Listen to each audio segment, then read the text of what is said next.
എല്ലായിടത്തും കാണാവുന്ന ഒരു സൈക്കോളജിക്കൽ ഫിനോമിനയാണ് മണ്ടേല എഫക്റ്റ്. ഒരു സയന്റിഫിക് ഫിനോമിനയാണ് ബട്ടർഫ്ലൈ എഫക്റ്റ്. ഇവ രണ്ടും മലയാള സിനിമകളിൽ എങ്ങനെയൊക്കെയാണ് വന്നിരിക്കുന്നത്? റാഷോമോൺ എഫക്റ്റ്, ചെക്കോവാസ് ഗൺ തിയറി തുടങ്ങിയ സിനിമാ നെറേറ്റീവ് ടെക്നിക്കുകളും ഉണ്ട്. അവയെക്കുറിച്ച് നമ്മൾ സംസാരിക്കുന്നുണ്ട്.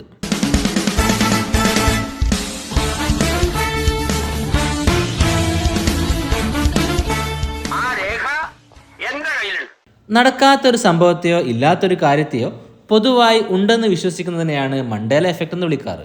ദക്ഷിണാഫ്രിക്കയിലെ വർണ്ണവിവേചനത്തിനെതിരെ പോരാടിയ നെൽസൺ മണ്ടേല മരിക്കുന്നത് 2013 എന്നാൽ അദ്ദേഹം 1980കളിൽ തന്നെ ജയിലിൽ വെച്ച് മരണപ്പെട്ടിരുന്നു എന്ന് പലരും വിശ്വസിച്ചിരുന്നു. ആ ഒരു സംഭവത്തെ മുൻനിർത്തി നടത്തിയ പഠനമായതുകൊണ്ടാണ് ഇതിനെ മണ്ടേല എഫക്റ്റ് എന്ന് വിളിക്കുന്നത്. പൂർണ്ണമായും മണ്ടേല എഫക്റ്റ് അല്ലെങ്കിലും മലയാള സിനിമകളിലെ തെറ്റിദ്ധരിക്കപ്പെട്ട ചില ഡയലോഗുകളെക്കുറിച്ചും സംഭവങ്ങളെക്കുറിച്ചുമാണ് നമ്മൾ പറയാൻ പോകുന്നത്. മലയാളികൾ മറക്കാത്തൊരു നടനാണ് പ്രതാപ് ചന്ദ്രൻ. ഇന്നും അദ്ദേഹത്തിൻ്റെ പല മീമുകളും സോഷ്യൽ മീഡിയയിൽ വരാറുമുണ്ട്.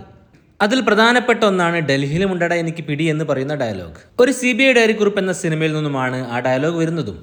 പിന്നീട് പലയിടത്തായി ഈ ഡയലോഗ് ഉപയോഗിച്ചിട്ടുണ്ട്. സിനിമകളിൽ പോലും ഈ ഡയലോഗ് റീക്രിയേറ്റ് ചെയ്തിട്ടുണ്ട്. എനിക്കിവിടെ മാത്രമല്ലടോ, അങ്ങ് ഡൽഹിയിലുണ്ടോ പിടി. എന്നാൽ യഥാർത്ഥത്തിൽ സിനിമയിൽ അത്തരത്തിലൊരു ഡയലോഗേ ഇല്ല. ആ ഡയലോഗ് ഇങ്ങനെയാണ്: തിരുവനന്തപുരത്ത് മാത്രമല്ലടാ, ഡൽഹിയിലുണ്ടാ എനിക്ക് വേണ്ടപ്പെട്ടവര്. പണ്ടെപ്പോഴോ ആരോ പറഞ്ഞുണ്ടാക്കിയ ഒരു ഡയലോഗ് അത്രയ്ക്ക് ഹിറ്റായത് കൊണ്ടാണ് ആ ഡയലോഗ് അങ്ങനെയാണ് നമ്മളും വിശ്വസിക്കുന്നത്. യൂട്യൂബിലും അത് അങ്ങനെ തന്നെയാണ് അപ്ലോഡ് ചെയ്തിരിക്കുന്നതും. പ്രതാപ് ചന്ദ്രന്റെ ശബ്ദം അനുകരിക്കുന്ന മിമിക്രിക്കാരാണ് ആ ഡയലോഗ് കൊണ്ടുവന്നതും. നടൻ ജയന്റെ ഒരു ഗാനരംഗമായിട്ടാണ് പലരും ഈ ഗാനത്തെ വിചാരിച്ചു വെച്ചിരിക്കുന്നത്. യൂട്യൂബിൽ അത്തരത്തിൽ പല കമന്റുകളും കാണാം. 1980 മീൻ എന്ന ജയൻ അഭിനയിച്ച സിനിമയിലെ ഒരു ഗാനം തന്നെയാണിത്. എന്നാൽ ഈ ഗാനരംഗത്ത് അഭിനയിച്ചിരിക്കുന്നത് ജോസും അംബികയുമാണ്. മിമിക്രി വേദികളിൽ ജയന്റെ ഡ്യൂപ്പിനെ കാണിക്കുമ്പോൾ പലരും ഈ ഗാനമാണ് ഉപയോഗിക്കാറ്. അതുകൊണ്ടായിരിക്കാം പലരും അങ്ങനെ തെറ്റിദ്ധരിച്ചത്. അത്തരത്തിൽ മലയാളികൾ തെറ്റിദ്ധരിച്ച മറ്റൊരു മോഹൻലാൽ ഗാനവുമുണ്ട്. യൂട്യൂബിൽ വീഡിയോ സോങ്സ് അപ്ലോഡ് ചെയ്യുന്ന പ്രമുഖ ചാനലായ മ്യൂസിക് സോൺ ഈ ഗാനം കാണിച്ചിരിക്കുന്നത് ഇങ്ങനെയാണ്. അതായത് പലരും വിചാരിച്ചു വെച്ചിരുന്നത് ഈ ഗാനത്തിൽ അഭിനയിച്ചിരിക്കുന്നത് മോഹൻലാലാണെന്നാണ്. MG ശ്രീകുമാറിന്റെ ശബ്ദത്തിന് മോഹൻലാലിന്റെ ഫേസ് നൽകാനാണ് പലരും ആഗ്രഹിക്കുന്നതും. 1997 സുനിൽ സംവിധാനം ചെയ്ത പൂനിലാമഴ എന്ന സിനിമയ്ക്ക് വേണ്ടി ഹിന്ദിയിലെ പ്രമുഖ സംഗീത സംവിധായകരായ ലക്ഷ്മികാന്ത് പ്യാരാലാൽ സംഗീതം നൽകി പുറത്തിറങ്ങിയ ഈ സിനിമയിൽ അഭിനയിച്ചിരിക്കുന്നത് സഞ്ജയ് മിത്രയും ശ്രദ്ധാ നിഗവുമാണ്.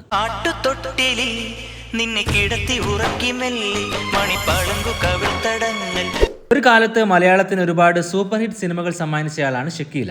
അവരുടെ ഏറ്റവും പ്രസിദ്ധമായ ഒരു ഡയലോഗിനെ കുറിച്ച് അവർ തന്നെ പറയുന്നുണ്ട്.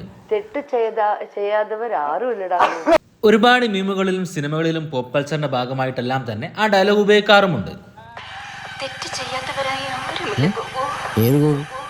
2000 പുറത്തിറങ്ങിയ ഷക്കീലയുടെ ബ്ലോക്ക് ബസ്റ്ററായ കിന്നാരത്തുമ്പികൾ എന്ന സിനിമയിൽ നിന്നുമാണ് ആ ഡയലോഗ് വരുന്നത്. തെറ്റ് ചെയ്യാത്തവരായി ആരുമില്ല ഗോപു എന്നാണല്ലോ.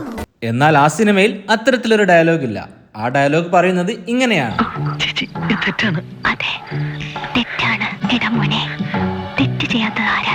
ഇങ്ങനെ പറയുന്ന ഈ ഡയലോഗിനെയാണ് പിന്നീട് മറ്റു രീതിയിൽ അവതരിപ്പിക്കാൻ തുടങ്ങിയത്. സോഷ്യൽ മീഡിയയിൽ മീമുകളിലൂടെ വന്ന ഒരുപാട് ഡയലോഗുകൾ യഥാർത്ഥത്തിൽ സിനിമയിൽ ഇല്ലാത്തവയായിരുന്നു. അത്തരത്തിൽ ചെയ്തതിനെ നോക്കാം. 1989 ശ്രീനിവാസന്റെ വടക്ക് നോക്കിയന്ത്രം സിനിമയിലെ ഈ മീം നിങ്ങൾ കണ്ടിട്ടില്ലേ? ശോഭ ചിരിക്കുന്നില്ലേ എന്നാണ്. എന്നാൽ യഥാർത്ഥത്തിൽ സിനിമയിൽ അത്തരത്തിലൊരു രംഗമില്ല. ആ രംഗം ഇങ്ങനെയാണ്: ശോഭയ്ക്ക് തമാശ ശരിക്കും മനസ്സിലായില്ല അല്ലേ? 2007 ശ്രീനിവാസന്റെ മറ്റൊരു മമ്മൂട്ടി ചിത്രമായ കഥ പറയുമ്പോഴുള്ള ക്ലൈമാക്സ് ഭാഗത്തെ ഈ മീം നിങ്ങൾ കണ്ടിട്ടില്ലേ? ഇന്ന് കാലത്തും കൂടെ മഞ്ഞക്കൂരും കൂടി ചോർന്ന് വെച്ചുമ്പോ നീ എന്നോടോ ബാല എന്നാണ് പറയുന്നത്. പല സിനിമകളിലും ഈ ഡയലോഗ് വന്നിട്ടുമുണ്ട്.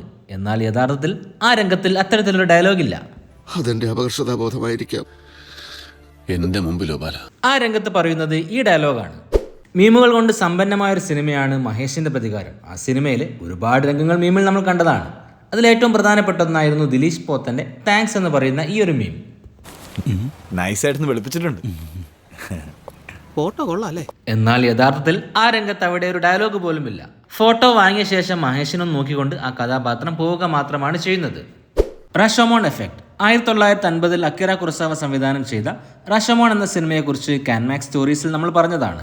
ഒരു സംഭവത്തെ തന്നെ പല വ്യൂ പോയിന്റിലൂടെ പല രീതിയിൽ പ്രേക്ഷകരെ കാണിക്കുന്നതാണ് റാഷോമോൺ എഫക്റ്റ്.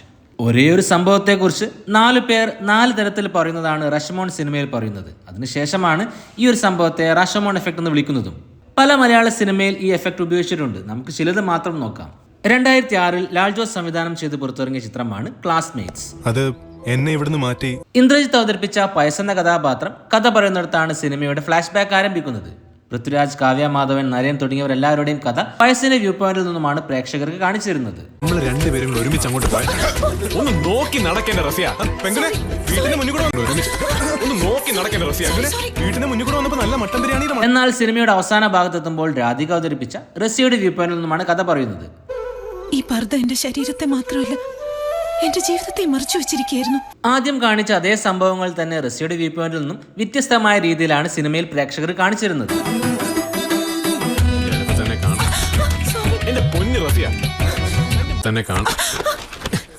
എന്റെ പൊന്നു റസിയ, തന്റെ മുഖം ഞങ്ങളൊന്ന് കണ്ടു എന്ന് വെച്ച് ഒരു അപകടം സംഭവിക്കാൻ പോകുന്നില്ല. പല സിനിമകളിലും ക്ലൈമാക്സ് ഭാഗത്ത് ഒരു സംഭവത്തെ പല രീതിയിൽ കാണിക്കാറുണ്ട്. ആദ്യം നടന്നത് ഇങ്ങനെയാണെന്ന് പറയും, പിന്നീട് അത് മാറ്റി പറയുകയും ചെയ്യും. അത് രണ്ടും പ്രേക്ഷകനെ കാണിക്കാറുമുണ്ട്. യവനിക, കഥാവശേഷൻ, ദൃശ്യം 3 വരെ നമ്മളത് കണ്ടതാണ്. റഷമോൺ എഫക്റ്റിന് ഏറ്റവും നല്ല ഉദാഹരണമായി മുഴുവൻ സിനിമയും റഷമോൺ എഫക്റ്റിന് മുകളിൽ നിൽക്കുന്ന ഒരു സിനിമയാണ് കമൽഹാസന്റെ വിരുമാണ്ടി. പശുപതിയുടെയും കമൽഹാസന്റെയും കഥാപാത്രങ്ങൾ ഒരേ ഒരു സംഭവത്തെ തന്നെ വളരെ വ്യത്യസ്തമായ രീതിയിലാണ് നമുക്ക് കാണിച്ചിരുന്നത്. മലയാള സിനിമയിൽ നിങ്ങൾക്കറിയാവുന്ന റഷമോൺ എഫക്റ്റുകൾ ഉണ്ടെങ്കിൽ കമന്റ് ചെയ്യുമല്ലോ. ബട്ടർഫ്ലൈ എഫക്റ്റ് എന്താണെന്ന് ഒരു ഉദാഹരണത്തിലൂടെ മനസ്സിലാക്കാം. 1893 മഹാത്മാഗാന്ധി സൗത്ത് ആഫ്രിക്കയിലെ ഡർബനിൽ നിന്നും ബ്രിട്ടോണിയയിലേക്ക് ഒരു ട്രെയിൻ യാത്ര നടത്തുന്നു. ആ യാത്രക്കിടെ വെള്ളക്കാർ ഗാന്ധിജിയെ ട്രെയിനിൽ നിന്നും പുറത്താക്കുന്നു. തന്റെ രാജ്യം അനുഭവിക്കുന്ന അടിമത്തത്തിന്റെ പ്രശ്നങ്ങളെക്കുറിച്ചെല്ലാം തന്നെ ഗാന്ധി ചിന്തിക്കുന്നപ്പോഴാണ്. ആ ഒരു സംഭവത്തിന് ശേഷമാണ് മഹാത്മാഗാന്ധി ഇന്ത്യൻ സ്വാതന്ത്ര്യ സമരത്തിലേക്ക് ഇറങ്ങുന്നത്. അപ്പോൾ അന്ന് അങ്ങനെ സംഭവിച്ചിട്ടില്ലായിരുന്നെങ്കിലോ നമ്മുടെ രാജ്യം സ്വതന്ത്രമാകില്ലായിരുന്നു. ഇതാണ് ബട്ടർഫ്ലൈ എഫക്റ്റ്. ഒരു ചെറിയ സംഭവം മറ്റൊരു വലിയ സംഭവത്തിന് കാരണമായേക്കാം. ഒരിടത്തൊരു പൂമ്പാറ്റ ചെറുകടിക്കുന്നത് കാരണം മറ്റൊരിടത്തൊരു കൊടുങ്കാറ്റ് തന്നെ ഉണ്ടായേക്കാം. ഇതുകൊണ്ടാണ് ഇതിന് ബട്ടർഫ്ലൈ എഫക്റ്റ് എന്ന് വിളിക്കുന്നത്. സിനിമാ കഥകളിൽ ഇത് ധാരാളമായി ഉപയോഗിക്കാറുണ്ട്. ലോഹിതദാസ്, സിബി മലയിൽ സിനിമകളാണ് കിരീടവും ചെങ്കോലും. 2 സിനിമകളും ട്രാജിക് എൻഡിംഗ് ആണ്. മോഹൻലാൽ അവതരിപ്പിച്ച സേതുമാധവനും കുടുംബത്തിനും എല്ലാം നഷ്ടപ്പെടുകയാണ് സിനിമയിൽ. ഒരു ചെറിയൊരു സംഭവമാണ് അവരുടെ ജീവിതം തന്നെ മാറ്റിമറിക്കുന്നത്. മാറ്റാൻ മനസ്സിലെങ്കിലോ ആ സംഭവത്തിന്റെ കോൺസിക്വൻസ് കൊണ്ടാണ് പോലീസ് ആകാനിരുന്നയാൾ ഗുണ്ടയാകുന്നതും പല ദുരന്തങ്ങളും ജീവിതത്തിലേക്ക് വരുന്നതും. ഹെഡ് കോൺസ്റ്റബിൾ അച്യുതൻ നായർ എന്ന് സമ്മതിച്ചിരുന്നെങ്കിൽ ഈ കഥ ഇങ്ങനെയൊന്നും പോകില്ലായിരുന്നു. ഒരു ചെറിയ സംഭവം വലിയ സംഭവത്തിന് കാരണമാകുന്നു. ബട്ടർഫ്ലൈ എഫക്റ്റ് വ്യക്തമായി കാണിച്ച മറ്റൊരു സിനിമയാണ് മഹേഷിന്റെ പ്രതികാരം. ഒരു പറമ്പിലെ പഴം വെച്ച് തുടങ്ങുന്ന സംഭവങ്ങൾ പിന്നീട് മഹേഷിന് അടികൊള്ളുന്നതും പ്രതികാരത്തിലേക്കും എത്തുന്നുണ്ട്. ഒരു ചെറിയ സംഭവം വലുതായി വലുതായി സിനിമയിലെ പ്രധാന കഥയിലേക്ക് തന്നെ എത്തുകയാണ്. ഇത്തരത്തിലുള്ള സിനിമാ പ്ലോട്ടുകൾ നിങ്ങൾക്കറിയാമെങ്കിൽ അവ കമന്റ് ചെയ്യുമല്ലോ. അലസമായൊരു സിനിമ എഴുത്ത് രീതിയാണ് ഡയസ് മക്കീന. എഴുത്തുകാരൻ കഥ മുന്നോട്ട് കൊണ്ടുപോകാൻ യാതൊരു വഴിയുമില്ലാതിരിക്കുമ്പോൾ കോഇൻസിഡൻസ് ആയി കഥയിൽ എന്തെങ്കിലും സംഭവിക്കുന്നത് കാണിക്കുന്നു. ദൈവാനുഗ്രഹം പോലെ ഇന്ന് വൈകുന്നേരം എനിക്ക് ആ കമ്പ്യൂട്ടറിന്റെ പാസ്വേഡ് കിട്ടി. ദൈവം നേരിട്ട് ഹെലികോപ്റ്ററിൽ വന്നുകൊണ്ട് കഥ മുന്നോട്ട് കൊണ്ടുപോകുന്ന പോലെ. ഈ അടുത്തിറങ്ങുന്ന ഇൻവെസ്റ്റിഗേഷൻ ത്രില്ലർ സിനിമകളിലെല്ലാം തന്നെ ഈ ഒരു എഴുത്ത് കാണാം. മറ്റൊരു എഴുത്ത് രീതിയാണ് ഹിച്ച്കോക്കിന്റെ ബോംബ് തിയറി.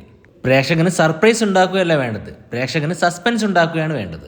കഥാപാത്രത്തിന്റെ കയ്യിൽ ഒരു ബോംബ് ഉണ്ടെന്ന് ഓഡിയൻസിന് അറിയാം, പക്ഷെ അത് എപ്പോൾ പൊട്ടുമെന്ന് ഓഡിയൻസിന് അറിയില്ല. അത് പൊട്ടാൻ പോവുകയാണെന്ന് കഥാപാത്രത്തിനും അറിയില്ല. ഇതൊരു ബോംബിന്റെ കാര്യം മാത്രമല്ല, ഒരു സിനിമയിൽ സസ്പെൻസ് എഴുതേണ്ടത് എങ്ങനെയാണെന്നാണ് ഹിച്ച്കോക്ക് പഠിപ്പിക്കുന്നത്. ചില സിനിമകളിൽ ഓഡിയൻസിനെ ഡിസ്ട്രാക്ട് ചെയ്യാൻ വേണ്ടി മാത്രം ചില രംഗങ്ങൾ കാണിക്കും.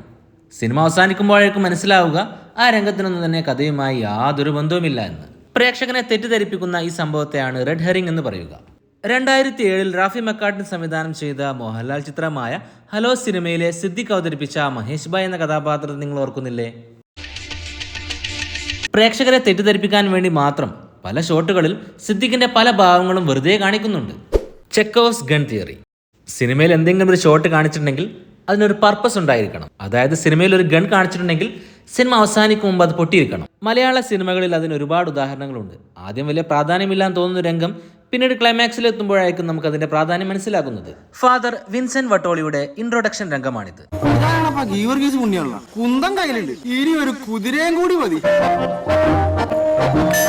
ഈ ഒരു കഥാപാത്രത്തിന്റെ ഡയലോഗിലൂടെ വരുന്നത് ഒരു പുണ്യാളനാണെന്ന് വ്യക്തമാക്കുന്നുണ്ട്. സീനിൽ ഒരു സെന്റ് ജോർജ് പ്രതിമയും കാണിക്കുന്നുണ്ട്. ആ സിനിമയുടെ ക്ലൈമാക്സ് ട്വിസ്റ്റ് ആയിരുന്നു യഥാർത്ഥത്തിൽ വന്നത് പുണ്യാളൻ തന്നെയാണെന്ന കാര്യം.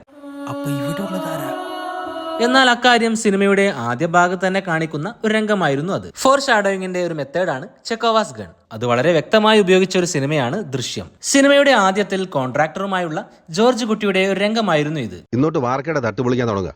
തിങ്കളാഴ്ച മുതൽ പോലീസ് സ്റ്റേഷന്റെ തറയുടെ പണി തുടങ്ങണം. യാതൊരു പ്രാധാന്യവുമില്ലാതെ പോലീസ് സ്റ്റേഷന്റെ തറയുടെ പണി തുടങ്ങുന്ന കാര്യം കോൺട്രാക്ടർ പറയുന്നുണ്ട്. പക്ഷെ പിന്നീട് അത് ഏറ്റവും പ്രാധാന്യമുള്ള ഒരു കാര്യമായി മാറുകയും ചെയ്യുന്നു. ക്ലൈമാക്സ് ട്വിസ്റ്റ് വെളിപ്പെടുത്തുന്നതിന് മുമ്പ് തന്നെ ജോർജ് കുട്ടി പോലീസുകാരോട് ഇങ്ങനൊരു കാര്യം പറയുന്നുണ്ട്. അതുകൊണ്ട് തന്നെ സാറും ഈ പോലീസ് സ്റ്റേഷനും എന്നെ സംരക്ഷിക്കുമെന്ന് ഞാൻ ഉറച്ചു വിശ്വസിക്കുന്നു. വരുണിന്റെ ബോഡി പോലീസ് സ്റ്റേഷനകത്തുള്ളത് കൊണ്ട് തന്നെ പോലീസുകാരോടൊപ്പം പോലീസ് സ്റ്റേഷനും ജോർജ് കുട്ടിക്ക് സംരക്ഷണം നൽകുമെന്ന കാര്യം അവിടെ വ്യക്തമാണ്. കുഞ്ചാക്കോ ബോബൻ കേന്ദ്ര കഥാപാത്രമായി അഭിനയിച്ചു പുറത്തിറങ്ങിയ ചിത്രമാണ് അഞ്ചാം പാതിര. സിനിമ ക്ലൈമാക്സിലേക്ക് എത്തുമ്പോഴാണ് വില്ലൻ ആരാണെന്ന് കാണിക്കുന്നത്. സിനിമയിൽ ആദ്യം കാണിക്കുന്ന ഒരു രംഗമായിരുന്നു ഇത്. ഫോറിൻ റൈറ്റേഴ്സിന്റെ പുസ്തകങ്ങളെക്കാൾ ഇന്ത്യൻ റൈറ്ററും മലയാളിയുമായ ഡോക്ടർ ബെഞ്ചമിൻ ലൂയിസിന്റെ പുസ്തകങ്ങളാണ്. So remember the name doctor Benjamin Lewis. 2015 Dulquer Salmaan Martin Prakkat ചിത്രം ചാർലി. ആ സിനിമയിൽ പ്രേക്ഷകർ ഉറ്റുനോക്കുന്ന ഒരു കാര്യമാണ് ചാർലിയും ടെസയും തമ്മിൽ കണ്ടുമുട്ടുമോ ഇല്ലയോ എന്നുള്ളത്. പക്ഷേ സിനിമ തുടങ്ങിയപ്പോൾ തന്നെ അവരെ രണ്ടുപേരെയും ഒരുമിച്ച് കാണിച്ചിരുന്നു. പിന്നീട് ഒരു ക്ലൈമാക്സ് ട്വിസ്റ്റ് പോലെയാണ് അത് കാണിക്കുന്നത്.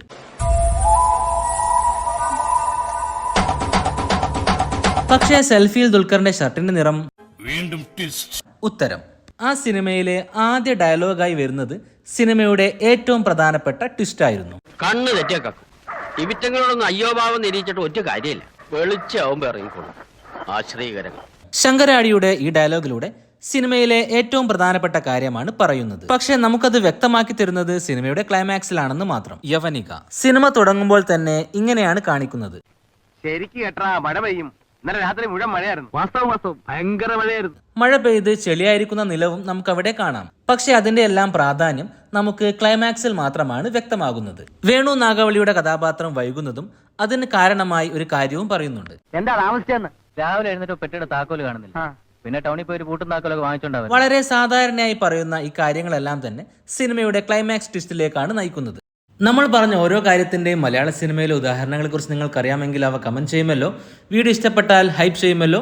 ചാനൽ സബ്സ്ക്രൈബ് ചെയ്യാതെയാണ് നിങ്ങൾ വീഡിയോ ഇതുവരെ കണ്ടതെങ്കിൽ ചാനൽ സബ്സ്ക്രൈബ് ചെയ്യുന്ന കാര്യം പരിഗണിക്കുമല്ലോ. മറ്റൊരു രസകരമായ വീഡിയോയുമായി വീണ്ടും വരാം. പീസ്.